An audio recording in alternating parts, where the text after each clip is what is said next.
Si je vous dis qu'organiser son matériel à l'ordinateur, c'est possible, me croyez-vous?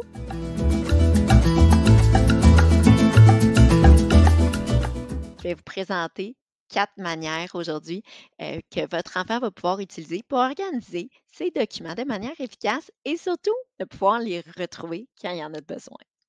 Je vais vous montrer déjà comment classer de manière un peu traditionnelle les documents avec des chemises, mais avoir une réflexion et une analyse sur comment aller retrouver nos examens, par exemple, aller retrouver nos documents par rapport à la matière, des petites stratégies aussi pour que ce soit un petit peu plus automatique.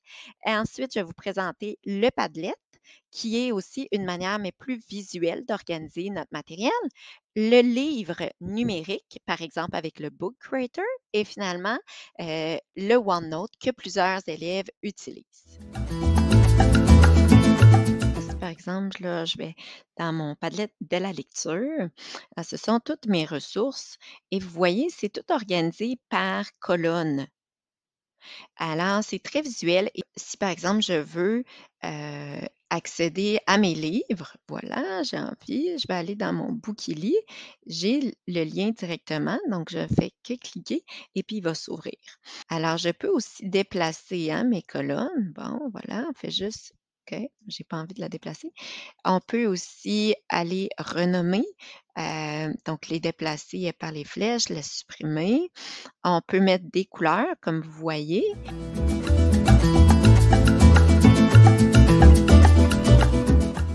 Ici, je vous montre une autre manière de classer. Bon, là, je le fais par exemple avec les élèves. On met nos matières. Ensuite, si je clique sur français, bien, on a certains sujets qu'on va tout le temps voir en français, donc les accords au pluriel, par exemple. Et c'est là qu'on va avoir nos sections par rapport à devoirs, évaluation, notes de cours. Je vous dis ça parce qu'on fait seulement une classification comme ça ici. Des devoirs, des évaluations et des notes de cours. Ce qui se passe, c'est que c'est le fouillis et c'est là que votre enfant ne retrouve plus et que nous, nos élèves, prennent beaucoup de temps à retrouver leurs documents. Parce que là, si votre enfant fait une classification de devoirs, notes de cours, évaluation, tout simplement, c'est là que ça devient le bazar. Oui, il n'y a pas un tas de feuilles parce qu'on est sur du numérique, mais c'est désorganisé. Oui, on peut faire une recherche par date. Oui, on peut classer par ordre alphabétique. Mais si votre enfant est habitué à classer vraiment par matière et aussi par thème de la matière, alors c'est à faire un petit peu chaque jour, je vous l'accorde, ça prend une certaine rigueur, une certaine discipline, mais c'est à mettre en place. Et c'est comme ça qu'il va pouvoir beaucoup mieux retrouver ces informations.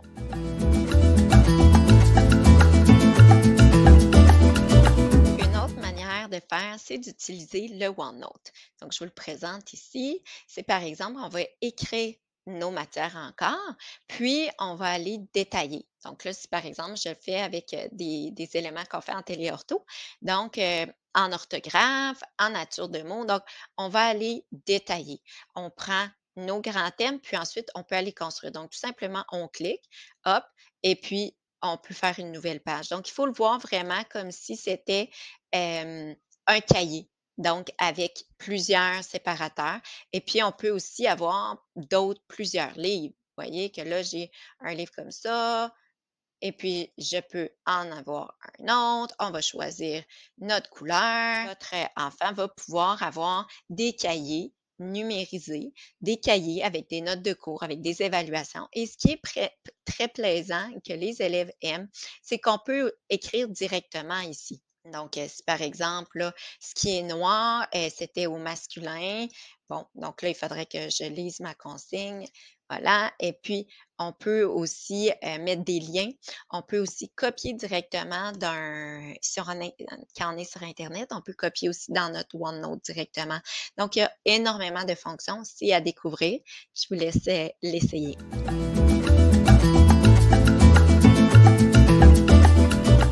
Donc là, je vais vous montrer la dernière manière, c'est avec Book Creator.